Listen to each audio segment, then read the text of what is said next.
Assalamualaikum warahmatullahi wabarakatuh. Waalaikumsalam warahmatullahi wabarakatuh.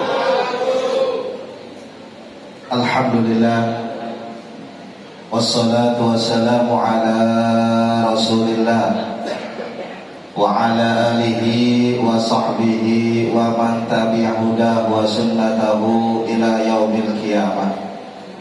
Ashhadu an la ilaha illallah wahdahu la syarika lah wa ashhadu anna sayyidana wa nabiyyana Muhammadan sallallahu alaihi wasallam abduhu wa rasuluhu la nabiyya wa la rasula ba'da faqad ballagha risalah wa adal amanah wa nasahal ummah wa kashafallahu bihil ummah wa jahada fi sabilillahi haqqa jihadi. Allahumma anfa'na bima 'allamtana amin wa 'allimna ma yanfa'una. Allahumma zidna ilman warzuqna fahman wa atina hikmah. Allahumma barik lana fi majlisina hada. Allahumma barik lana fi masjidina hada. Allahumma barik lana fi qaryatina hada. Rahmatika ya arhamar rahimin walhamdulillahi rabbil alamin. Amma ba'du, faqad qala Allah ta'ala fil Qur'anil Karim tabarrukan wa taladdudan bitilawati. Bismillahirrahmanirrahim. Inna anzalnahu fi lailatul qadr. Al-ayat ay kamil ayat al-ma'na wallahu a'lamu bi muradi. Wa qala nabiyuna Muhammadun sallallahu alaihi wasallam naumus shaimi ibadatun wa sumtuhu tasbihun wa amaluhu mudha'afun wa du'a'uhu mustajabun. Sadaqallahul adzim wa sadaqa rasuluhun nabiyul habibul karim wa nahnu ala dzalika minasyahidin wa syakirin walhamdulillahi rabbil alamin. Hibail kiram, para alimin ulama, para kiai, para asatidz, para tokoh, para pemimpin agama, wabil khusus kepada ketua DKM Masjid At-Taqwa, yaitu Ustaz Muhammad Durahmin, dan ketua RRW daripada Ahmad Saifuddin. Ya betul. Saya hormati juga tokoh masyarakat yaitu Bapak Hendra daripada ketua RT 1 sampai 9. Dan yang saya hormati orang tua kita, guru kita yaitu Ki Haji Ridwan yang alhamdulillah telah hadir di sini. Dan yang terakhir yang saya hormati daripada kaum bapak-bapak, kaum ibu-ibu, para hadirin wal hadirat rahimakumullah, yang alhamdulillah pada kesempatan malam yang berbahagia ini, setelah kita melaksanakan sholat isya dan langsung sholat sunnah tarawih yang kita jalankan di Masjid At-Taqwa ini, kita berdoa kepada Allah mudah-mudahan yang hadir di sini selalu diberikan kesehatan oleh Allah Subhanahu wa taala. Amin. Ampuni segala dosa-dosanya. Amin. Kabul segala hajat-hajatnya. Amin. Belum mendapat THR mudah-mudahan segera mendapat. Amin.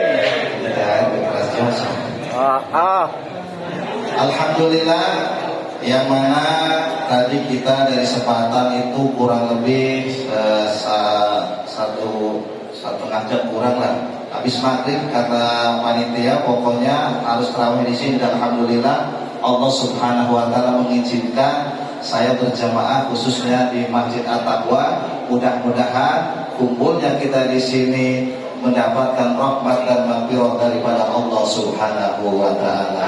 Amin. Para hadirin rahimakumullah,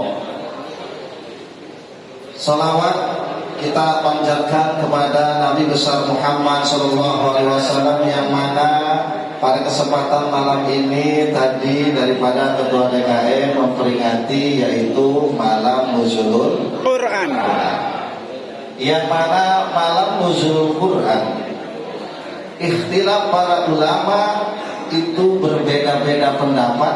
Ada yang mengatakan 17 Ramadan, ada yang mengatakan 21 Ramadan, ada yang mengatakan 24 Ramadan. Ikhtilaf daripada ulama kita serahkan kepada para ulama. Yang penting kita sebagai umat Islam, umat daripada Kanjeng Nabi besar Muhammad Sallallahu alaihi wasallam, harus mengamalkan apa yang diwahyukan oleh Allah kepada baginda Nabi besar Muhammad Sallallahu alaihi wasallam. Itu Al-Quran. Ada yang bertanya, nuzulul Quran banyak sekali para ulama, khususnya orang-orang terdahulu memperingatinya itu tanggal 17 Ramadan. Sedangkan dalam surat Al-Qadar Allah Subhanahu wa taala berfirman, "Inna anzalnahu fi lailatul qadar." Sesungguhnya kami turunkan Al-Qur'an pada malam Lailatul Qadar. Malam Lailatul Qadar ini juga sama, tidak ada yang tahu kapan datangnya malam Lailatul Qadar. Ada yang berpendapat dari tanggal 1 sampai bulan Ramadan itu habis, di antaranya ada satu malam. Ada yang berpendapat daripada 10 terakhir daripada bulan Ramadan. Ada yang berpendapat bahwasanya ada satu malam, yaitu di malam ganjilnya 10 terakhir bulan suci Ramadan. Terus mana yang benar? Al-Quran diturunkan apakah pada tanggal 17 nuzul Quran, apa pada malam Lailatul Qadar? Dijawab apa jangan? Jawablah. Jawablah. Kita jawab dulu surat Al-Qadar, yaitu inna anzalnahu fi lailatul qadar. Kami turunkan Al-Quran pada malam Lailatul Qadar. Itu maksudnya dari Lauhil Mahfuz ke Baitul Izzah atau langit dunia. Jadi Allah Subhanahu wa taala merintahkan malaikat Jibril untuk menurunkan daripada Al-Quran daripada Lauhil Mahfuz ke Baitul Izzah, yaitu langit dunia. Itu tepat pada malam Lailatul Qadar. Jadi diturunkan inna anzalnahu fi lailatul qadar di sini dari Lauhil Mahfuz ke Baitul Izzah yang ada di langit dunia. Kumpulnya dalam satu kali Allah Subhanahu wa taala daripada 114 surat, 30 juz dari Lauhil Mahfuz itu diturunkan pada malam Lailatul Qadar. Jadi pada malam Lailatul Qadar Allah Subhanahu wa taala menurunkan Al-Qur'an daripada Lauhil Mahfuz ke Baitul Izzah. Makanya ada yang bertanya, pertama kali surat yang diturunkan oleh Allah Subhanahu wa taala, pasti kita sebagai umat Islam, khususnya umat Nabi besar Muhammad Sallallahu alaihi wasallam, pasti tahu, yaitu surat Al-Alaq ayat 1 sampai 5. Kedua, surat apa yang diturunkan oleh Allah? Ada yang tahu? Kan tadi sudah diterangkan, MC sudah menerangkan, Ketua DKM sudah menerangkan. Ketika pertama kali Nabi mendapatkan wahyu Al-Quran, Nabi menggigil. Betul kan tadi?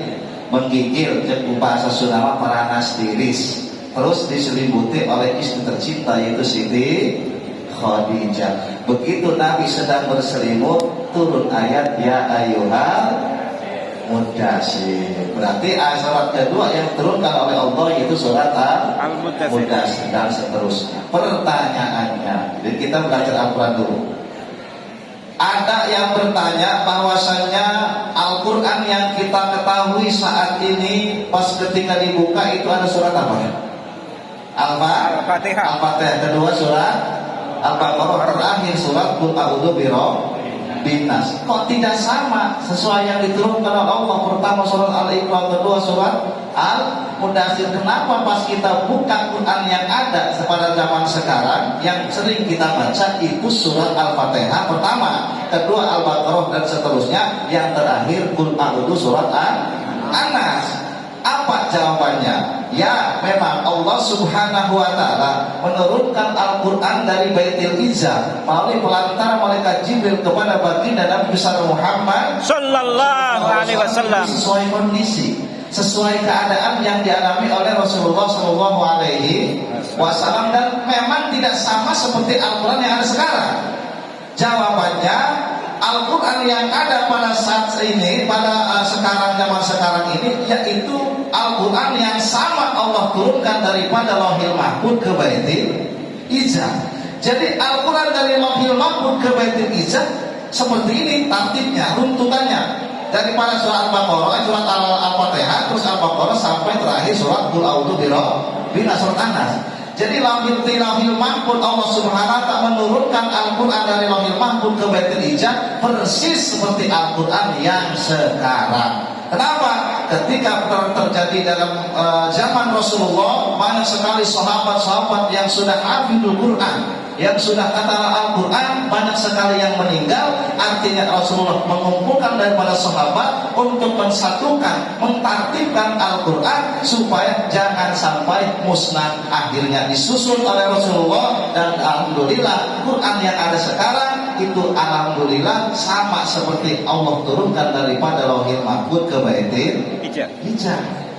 Jadi kalau ada yang bertanya, kok beda dari pertama Allah turunkan itu surat Al-Alaq, kedua surat Al-Mudaththir, tapi kenapa pas dibuka surat Al-Fatihah, yang terakhir surat An-Nas? Nah itu jawabannya, alhamdulillah sama seperti Allah turunkan yang tadi saya katakan, bahwasanya Allah Subhanahu wa taala menurunkan Al-Quran daripada Lauhil Mahfuz ke Baitul Izzah persis seperti Quran yang ada sekarang. Alhamdulillah. Dan memang kalau masalah turun-turunnya Al-Quran daripada langit dunia itu sesuai kondisi, sesuai keadaan yang dialami oleh Rasulullah Shallallahu Alaihi Wasallam. Kita doakan mudah-mudahan semua yang hadir di sini cinta kepada Al-Quran dan sering membaca Al-Quran. Amin ya Rabbal Alamin. Apalagi di bulan suci Ramadan, yang mana Allah Subhanahu Wa Taala banyak sekali firman yang mengatakan bahwasannya Al-Quran itu memang diturunkan pada malam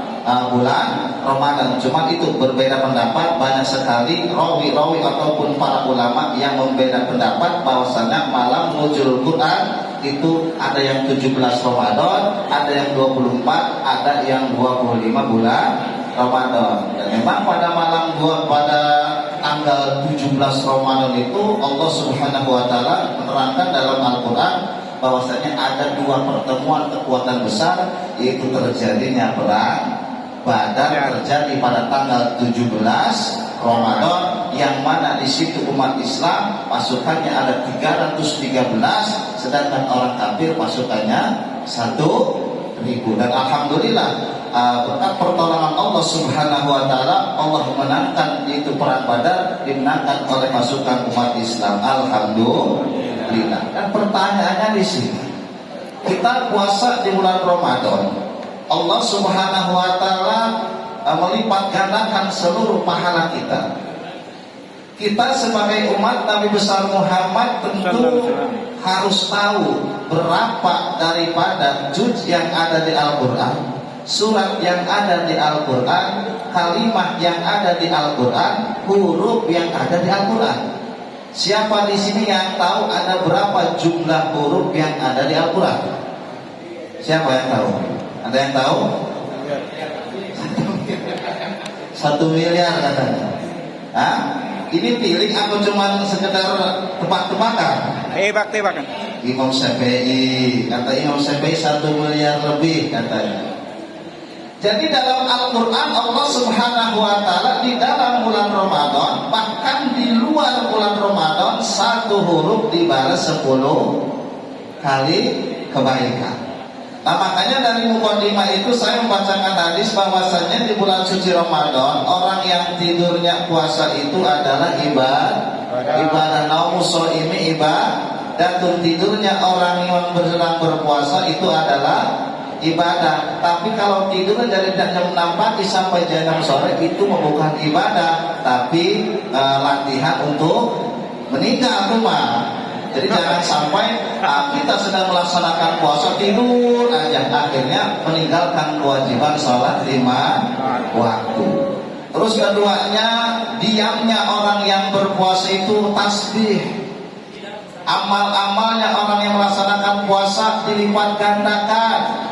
doanya orang yang sedang berpuasa itu mustajabun, dijawab oleh Allah Subhanahu wa ta'ala. Jadi Pak, mumpung bulan Ramadan sudah minta kepada Allah, minta apa saja yang ada di dalam hati kita, jangan pernah ada keraguan sedikit pun berdoa kepada Allah Subhanahu wa ta'ala. Pernah ada yang bertanya kepada saya, ibu-ibu, kata ibu-ibu, Pak Ustadz katanya pernah berbicara mengenai hadis Nabi yang diuraikan oleh Imam Tabrani daripada Abdillah, yang mana orang yang sedang berpuasa itu doanya dikabul. Saya berdoa dari puasa tahun kemarin sampai sekarang, tapi kok belum dikabul-kabul. Doa saya belum diijabah. Itu hadisnya salah bagaimana Pak Ustadz? Ada ibu-ibu ngomong gitu. Kan biasanya ibu berani aja. Jadi dia berdoa tahun kemarin pada bulan Ramadan sampai bulan sekarang, katanya doanya belum dikabul, belum dijawab oleh Allah Subhanahu wa ta'ala. Apa yang salah? Doakan yang salah. Apa kitabnya yang salah? Ini ada satu riwayat yang diriwayatkan oleh Imam Ibrahim bin Adham. Ketika beliau sedang berada di dalam pasar yang berada di negara Basra, banyak sekali umat masyarakat kumpul karena ada satu ulama. Satu ulama main ke pasar, akhirnya banyak masyarakat, banyak ibu-ibu dan bapak-bapak yang melihat satu ulama ada di pasar, langsung pada cium tangan, artinya ini mendapatkan keberkahan. Sama halnya seperti kita melihat alim ulama yang besar, pasti ingin mendapatkan keberkahan. Ibrahim bin Adham ketika sedang berada dalam pasar dikerubungi oleh masyarakat, yang mana masyarakat ini memiliki satu pertanyaan yang persis tadi ditanyakan oleh ibu-ibu tadi. Bahwasanya mereka mengatakan, ya Ibrahim bin Adham, kami berdoa kepada Allah karena Allah Subhanahu wa ta'ala berfirman, ud'uni astajib lakum, berdoalah kalian kepadaku maka aku mengkabul apa yang kalian inginkan. Kami berdoa siang dan malam, tapi tidak ada satupun doa kami yang dikabul oleh Allah. Apakah Al-Quran yang salah? Apakah kami yang salah? Wahai imam, coba jelaskan kepada kami. Kami berdoa siang dan malam khusyuk penuh yakin kepada Allah, tapi kenapa belum dikabul oleh Allah? Apa yang terjadi pada diri kami? Ibrahim bin Adham menjawab, ma tazkulubukum min asrati asya'a. Kenapa Allah tidak mengkabul? Bukan belum mengkabul, bukan tidak mengkabul, belum mengkabul semua doa kalian, karena hati kalian sudah mati diakibatkan oleh 10 perkara. Jadi 10 perkara ini yang membuat hati kita mati, yang membuat doa kita belum dikabul. Mudah-mudahan hadir di dia teu aya siji ataupun tidak ada di antara 10 tadi. Mudah-mudahan yang 10 ini tidak pernah kita lakukan. Amin ya Allah ya Rabbal alamin. Karena ini ada kaitannya dengan malam nuzulul Quran. Mau tahu yang 10 perkara? Mau. Siap untuk mendengarkan? Iya. Kapan ini kira-kira? Ini kita belum ini ya. Habis tarawih langsung habis sahur, siap. Dan kita mau pulang. Karena sebenarnya di pondok pesantren ada acara tamarukan. Jadi insya Allah besok seluruh santri dipulangkan ke rumahnya masing-masing. Sekarang acaranya belum kata panitia, pokoknya habis tarawih langsung nggak ada acara lagi. Makanya saya di sini alhamdulillah. Jadi mudah-mudahan di sini keburu, di pondok pesantren juga keburu. Alhamdulillah. Pertama, kenapa sebabnya hati kita mati? Bahwasanya Ibrahim bin Adham mengatakan, araftumullah, kalian kenal kepada Allah. Kalian kenal bahwasanya Allah itu yang memberikan rezeki kepada kita, yang memberikan apapun yang kita inginkan. Falam tu'addu haqqahu, tapi kalian tidak pernah menjalankan apa yang diperintahkan oleh Allah Subhanahu wa ta'ala. Kita kenal kepada Allah ketika kita dipanggil Allahu Akbar, Allahu Akbar. Apakah langsung sholat? Apakah langsung sholat? Tidak. Nunggu selesai dulu ada baru sholat. Misalkan kita punya sahabat, punya teman, dia lewat, terus kita panggil dia nggak nengok, kira-kira kita sakit hati nggak? Apalagi Allah, ketika kita dipanggil oleh Allah, kita tidak mengabulkan apa panggilannya, Allah kira-kira marah nggak? Kira-kira Allah marah nggak? Jadi kita tahu kepada Allah siapa Tuhan kita, Allah Subhanahu wa taala. Falam tu'addu haqqahu, tapi kita tidak mau melaksanakan apa yang diperintahkan oleh Allah Subhanahu wa taala. Apa di antaranya itu perintah Allah salat 5 waktu. Di antara perintah Allah salat 5 waktu, salat 5 waktu ini merupakan palanya daripada ibadah-ibadah yang lainnya. Jika salatnya bagus, maka amal ibadah yang lainnya ikut bagus. Tapi jika salatnya jelek, maka amal yang lainnya juga ikut jelek. Dan orang yang meninggalkan sholat termasuk dosa yang paling besar. Ternyata dosa yang paling besar bukan orang yang suka mencuri, bukan orang yang berzina, bukan orang yang suka minum minuman keras. Bukan berarti saya menyepelekan daripada dosa zina, dosa pencuri, dosa minum minuman keras. Tapi ada dosa yang lebih besar, yaitu adalah orang-orang yang suka meninggalkan sholat. Jangan sepele. Ibu dan bapak pasti marah jikalau ada anak kita berzina di depan kita. Kira-kira marah nggak? Marah. Harus lebih marah jikalau ada anak kita yang tidak melaksanakan sholat, yang tidak mau melaksanakan sholat. Makanya siap melaksanakan sholat. Insya Allah. Siap tidak meninggalkan sholat. Jadi ternyata dosa yang paling besar adalah orang-orang yang meninggalkan sholat dengan sengaja. Bahkan di dalam kitab fikih, dalam kitab Fathul Mu'in, orang yang meninggalkan sholat dengan sengaja, maka kepalanya, lehernya harus dipenggal. Kira-kira kejam nggak itu? Kejam. Tidak, hukum Islam tidak ada ya. Kejam. Jadi perintah Allah silahkan kita laksanakan sesuai disebut majlis at-taqwa. Apa itu takwa? Bimtisalil awamirillah wazinabi nawabillah. Melaksanakan perintah Allah, menjauhi larangan Allah. Jadi kalau kita kenal kepada Allah, silahkan jalankan apa yang diperintahkan oleh Allah. Karena kalau kita kenal kepada Allah, tidak mau melaksanakan perintah Allah, ini ciri nomor pertama, hati kita sudah mati. Nomor kedua, apa sebabnya doa kita tidak dikabul diakibatkan oleh 10 perkara yang membuat hati kita mati? Kita tahu bahwasanya pada malam yang berbahagia ini Allah Subhanahu wa taala menurunkan Al-Qur'an pada malam nuzul Qur'an. Kita sering membaca Al-Qur'an, tapi kita tidak mau melaksanakan apa isi kandungan Al-Qur'an. Kita baca Al-Quran, apalagi dibaca oleh qori yang tadi luar biasa suaranya. Banyak sekali daripada kontestan-kontestan yang mendapatkan hadiah banyak, tapi sedikit orang yang menjalankan isi kandungan Al-Quran. Apalagi Al-Quran menerangkan daripada Allah Subhanahu wa taala berfirman khusus buat kaum laki-laki untuk menikahi istri lebih dari 1. Masna wa sulasa. Ibu kira-kira setuju nggak sama ayat ini, Bu? Ibu setuju nggak, Bu? Sering kita baca fankihu ma qawwalakum minan nisa'i masna wa sulasa waruba. Panggil maka nikahilah oleh kalian wanita-wanita yang kalian anggap bagus, wanita-wanita yang kalian anggap baik, 2 atau 3 atau 4. Kira-kira aku setuju nggak dengan ayat ini? Jikalau ayat ini dilaksanakan oleh suami ibu, kira-kira setuju nggak? Ibu-ibu baca Al-Quran panggil, tapi kenapa tidak mau melaksanakan? Bu, mending dimadu apa diracun, Bu? Pernah ada yang ngomong gitu, mendingan diracun bulan mas daripada dimadu. Bu, dimadu itu pahalanya surga. Banyak katanya jalan untuk menuju surga, nggak harus jalan kayak gitu. Nah itu jawabannya ibu. Jadi buat bapak-bapak juga, walaupun memang Allah Subhanahu wa taala memerintahkan lebih dari 4, lebih dari 1, tapi tetap harus adil, harus sesuai apa yang difirmankan oleh Allah Subhanahu wa taala. Kenapa? Karena Nabi diantaranya istri Nabi 9 itu janda 7, perawan 2, yaitu Siti Aisyah dengan Siti Maria.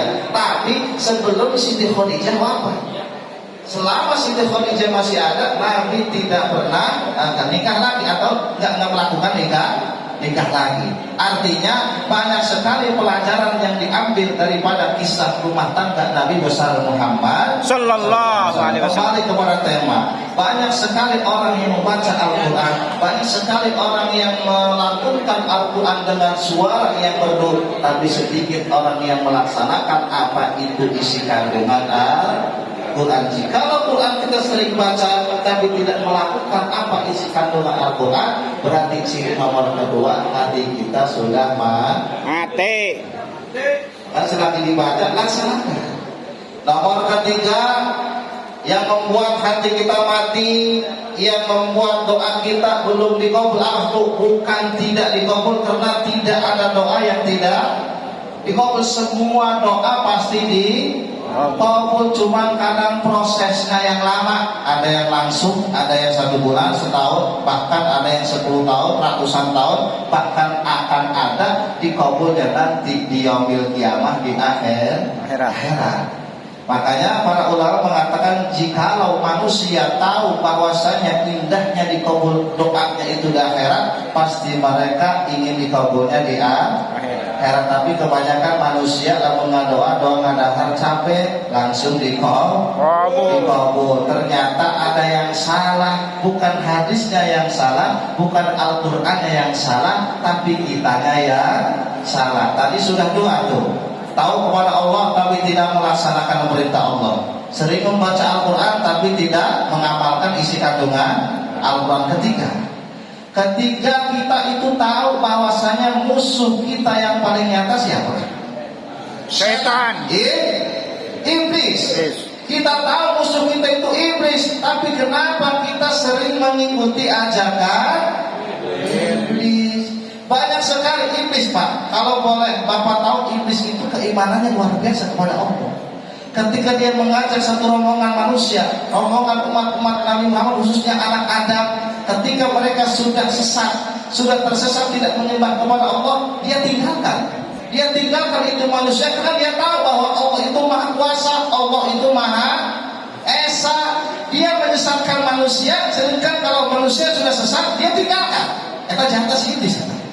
Dia tahu bahwa Allah itu Maha Kuasa, Allah itu Maha Esa. Ketika manusia sudah sesat, manusia sudah tidak mau beribadah kepada Allah, dia tinggalkan karena dia tahu bahwa Allah itu Maha Kuasa, Allah itu Maha Esa. Anehnya kita tahu musuh kita itu iblis, tapi kenapa banyak sekali masih ada yang kena rayuan iblis. Tapi alhamdulillah di PKP Pemuda kompak, terawih kompaknya, puasana kompak, jadi terbuka terbuka.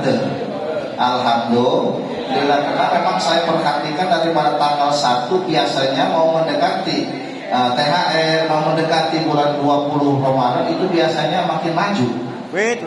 Makin maju, bukan misalnya, tapi di sini alhamdulillah luar biasa. Ibu-ibunya kompak, pemuda-pemudanya kompak. Mudah-mudahan khususnya dari RT 1 sampai 09 menjadi daripada kampung Baldatun Thayyibatun Warabun.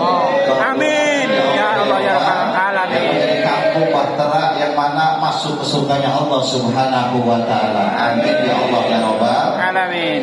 Nomor ketiga, kita tahu bahasanya iblis itu musuh Allah, tapi banyak sekali, tidak sedikit orang-orang yang mengikuti rayuan daripada iblis laknatullah. Nomor keempat, bahwasanya kita tahu Nabi besar Nabi Muhammad Sallallahu Alaihi Wasallam itu adalah utusan Allah, Nabi yang terakhir. Tapi aneh bin ajaib, terkadang masih ada aja di Indonesia Bapak, ada yang aku Nabi, ada aja pengikutnya. Banyak sekali di Indonesia nabi-nabi yang ditangkap, banyak nabi-nabi yang ditangkap. Tapi anehnya begitu, kita berangkat tahu sebodoh-bodohnya kita, jangan sampai kita mengikuti. Jikalau ada orang yang ngaku Nabi, kira-kira anu ngaku Nabi, percaya apa ente? Percaya. Makanya mau Pak, ayat mengarang Nabi ini, Nabi syuting banyak. Tapi anehnya banyak juga pengikutnya. Ini yang saya sesalkan. Makanya daripada Federasi Santri Indonesia, kita membawa daripada kesesatan-kesesatan yang dilancarkan oleh musuh-musuh Islam. Supaya kenapa? Supaya para pemudanya ini sesat dan Menyesatkan kenapa? Jika mau menghancurkan umat Islam, rajin dulu para pemuda. Jadi awas di sini para pemuda harus banyak sekali khususnya tentang ilmu agama supaya jangan mudah tersesat, supaya jangan mudah disesatkan. Karena pada zaman sekarang ini luar biasa. Aliran-aliran liberal, aliran Wahabi itu banyak sekali khususnya menyerang daripada umat Islam kita, jangan sampai terpengaruh. Apalagi yang sekarang kita doakan nih, kita alhamdulillah sholat tarawih, sholat ibadah kita tenang. Coba kita lihat daripada saudara-saudara kita yang ada di Palestina. Kita doakan mudah-mudahan Allah Subhanahu wa taala memberikan kemenangan daripada negara Palestina. Dan Allah SWT menghancurkan daripada orang-orang kafir yang menyerang daripada Masjidil Aqsa. Amin ya Allah ya Rabbal alamin. Kalau kita tidak mampu, minimalnya kita doakan. Jadi antaranya apalagi pada malam kunut ya. Pada malam kunut 16 sampai beres itu ada doa kunut, silakan baca kunut nazilah, doakan saudara-saudara kita. Kenapa? Karena kita ini bersaudara ibaratkan satu badan. Jikalau ada yang sakit maka semuanya ikut sakit. Nomor keempat yang membuat hati kita mati yaitu kita tahu Nabi Muhammad itu utusan Allah, tapi kenapa kita tidak mau melaksanakan apa yang diperintahkan oleh Rasul? Kita tahu bahwasanya Nabi Muhammad itu utusan Allah, tapi banyak sekali manusia-manusia yang benci terhadap Ahlul Bait Nabi, keluarga Nabi besar Muhammad sallallahu alaihi wasallam. Banyak mengatakan Habib di Indonesia itu palsu. Habib di Indonesia itu adalah tidak ada keturunannya. Semuanya bohong, mengaku Habib ini sudah sangat keterlaluan. Jikalau kenapa? Kata dia pada tragedi Karbala, keturunan Nabi itu sudah tidak ada, sudah mati semua. Ini yang membaca sejarahnya keblinger. Dia tidak tahu sejarah. Jikalau misalkan dia tidak tragedi Karbala itu semua keturunan Nabi itu wafat, Nabi pernah mengatakan melalui riwayat Imam Ahmad bin Hanbal bahwasanya nanti akan ada pemimpin yang mana pemimpin itu daripada keturunanku, yaitu Imam Mahdi. Imam Mahdi kan saya diutus. Lamun sekiranya Imam Mahdi diutus terus di mana? Andaikan dia tragedi Karbala tersebut keturunan Nabi wafat, Imam Mahdi bijinya di mana? Ini sudah sangat keterlaluan. Jadi jangan harap, jangan sampai kita sebagai umat Kanjeng Nabi cinta kepada Nabi tapi benci kepada Ahlul Bait Nabi. Cintanya kepada Nabi, cintanya kepada keluarga Nabi, cintanya kepada istri-istri Kanjeng Nabi. Sallu ala Muhammad. Allahumma shalli wa barik alaihi. Jadi artinya pada zaman sekarang banyak sekali orang yang ingin menjauhkan kita daripada dzurriyyah Nabi. Maka saya mohon khususnya jamaah di sini jangan sampai kita membenci daripada dzurriyyah Nabi. Kenapa? Kalau kita membenci dzurriyyah Nabi, siapa orang yang meninggal dalam keadaan membenci Ahlul Bait Nabi, maka dia akan diputuskan daripada rahmat Allah. Na'udzubillah. Sejelek-jeleknya para habaib, jangan benci kepada orangnya. Kalaupun ada habib yang menyimpang daripada agama Islam, jangan benci habibnya tapi benci kelakuannya. Jangan sampai. Makanya banyak sekali orang-orang yang cinta kepada Nabi tapi tidak mau melaksanakan perintah Nabi, tidak mau dan tidak suka kepada daripada keturunan Rasulullah Shallallahu Alaihi Wasallam. Maka nomor keempat ini yang menjadikan bahwasannya kita cinta kepada Nabi Muhammad tapi kita tidak mau melaksanakan apa yang diperintahkan oleh Rasulullah Shallallahu Alaihi Wasallam. Jangan sampai ada yang benci. Kenapa? Karena pada zaman sekarang ini khususnya orang-orang ingin menjauhkan daripada dzurriyyah, daripada keturunan Nabi. Demi Allah banyak sekali keterangan-keterangan yang mana orang yang membenci daripada Ahlul Bait Nabi nanti di yaumil qiyamah dia bertemu dengan Nabi, naudzubillah tidak mendapatkan syafaat Nabi. Naudzubillah. Makanya mudah-mudahan khususnya yang kumpul di tempat ini, yang kumpul di masjid ini, baik bapak-bapak ataupun ibu-ibu, tetap cinta kepada dzurriyyah Nabi besar Muhammad sallallahu alaihi wasallam. Jadi nomor keempat tadi apa? Cinta Nabi tapi tidak mau melaksanakan perintah Nabi. Kenapa? Kalau kita cinta kepada Nabi, maka Allah akan mencintai kita. Jadi pusatnya ada di Nabi. Qul in kuntum tuhibbunallah fattabi'uni yuhibbukumullah. Kul, katakan wahai Rasul, katakan wahai Nabi, in kuntum tuhibbunallah, jikalau kalian memang benar-benar cinta kepada Allah, fattabi'uni, maka ikutilah aku, ikuti Nabi Muhammad. Kalau kita sudah mengikuti Nabi Muhammad, yuhibbukumullah, maka Allah akan cinta kepada kita. Artinya Allah akan berikan keridhaan kepada kita sebagai hamba Allah. Alhamdulillah. Jadi ayat ini ada dua. Satu, jikalau kita mengaku cinta kepada Allah harus mengikuti. Kalau kita ingin dicintai Allah harus ikut. Jadi pusatnya ada di Nabi. Akhirnya pernah saya ceramah di suatu tempat, saya mengatakan sallu ala Muhammad, jawabnya ale-ale. Ale-ale katanya. Itu artinya apa? Kata dia katanya sallu ale, tapi jawabnya ale-ale.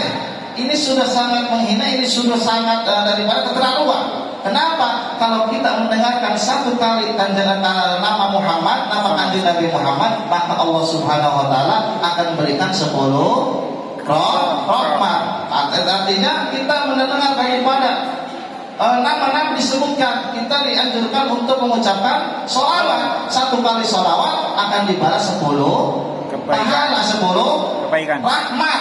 Satu rahmat, para ulama sepakat mengatakan aku lebih baik mendapatkan satu rahmat daripada amal perbuatanku seumur hidup. Kenapa? Karena untuk masuk surga itu modalnya rahmat daripada Allah Subhanahu wa ta'ala. Jadi kalau ada yang berbicara masuk surga itu bukan karena sholat. Yang sholat juga katanya belum tentu masuk surga, benar enggak? Betul. Tapi ibaratkan yang sholat dan yang tidak sholat. Yang sholat kalau mancing ada umpannya, kalau yang tidak sholat mancing tidak ada umpannya. Yang kira-kira yang akan dijadikan apa? Yang ada umpannya apa yang tidak umpannya? Yang ada umpannya dong. Walaupun memang benar sholat itu memang bukan untuk masuk surga, tapi pada dasarnya ada harapan untuk dimasukkan ke dalam surganya Allah Subhanahu wa ta'ala. Makanya ada yang begitu, satu kali sholawat kita akan dibalas oleh 10 rahmat. Jangankan 10 rahmat, satu rahmat cukup untuk kita masuk ke dalam surganya Allah Subhanahu wa ta'ala. Allah mengatakan begitu. Tidak butuh amal ibadahku seumur hidup, aku cuma butuh satu rahmat. Mudah-mudahan semua yang hadir di sini mendapatkan daripada rahmat Allah Subhanahu wa ta'ala. Amin. Ya Allah, daripada surganya Allah Subhanahu wa ta'ala. Amin.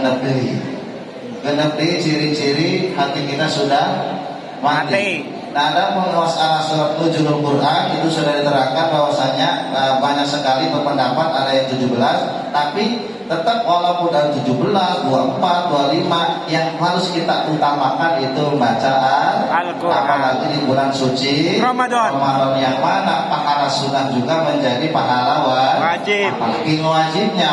Oleh karena itu kita berdoa kepada Allah, mudah-mudahan kita yang hadir di sini khususnya yang tidak hadir di sini selalu diberikan kelancaran oleh Allah Subhanahu wa taala dalam melaksanakan bulan suci Ramadan, dan mudah-mudahan seluruh yang hadir di sini tidaklah pulang dari sini kecuali segala dosanya diampuni oleh Allah.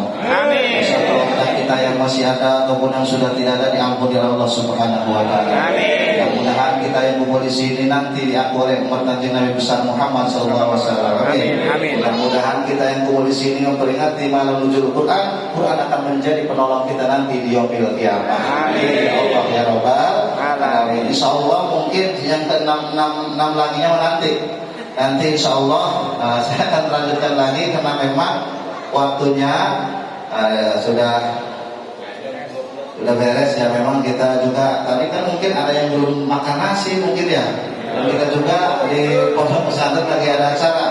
Jadi yang terakhir saya minta khususnya kepada masyarakat di sini, mohon maaf bila ada kata-kata yang salah. Mudah-mudahan apa yang disampaikan tadi bermanfaat untuk kita semua. Amin ya Allah. Mungkin hanya itu yang bisa saya sampaikan, kurang lebihnya mohon maaf. Billahi taufiq wal hidayah. Assalamualaikum warahmatullahi wabarakatuh.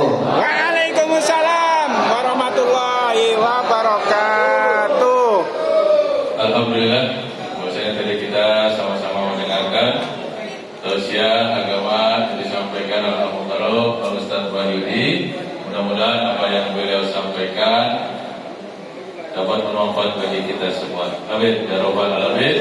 Sebelum kita makan ketupat bersama, kita tutup dengan doa yang insyaallah akan dibacakan oleh guru kita Al Mukarram Kiai Haji Ahmad Ridwan.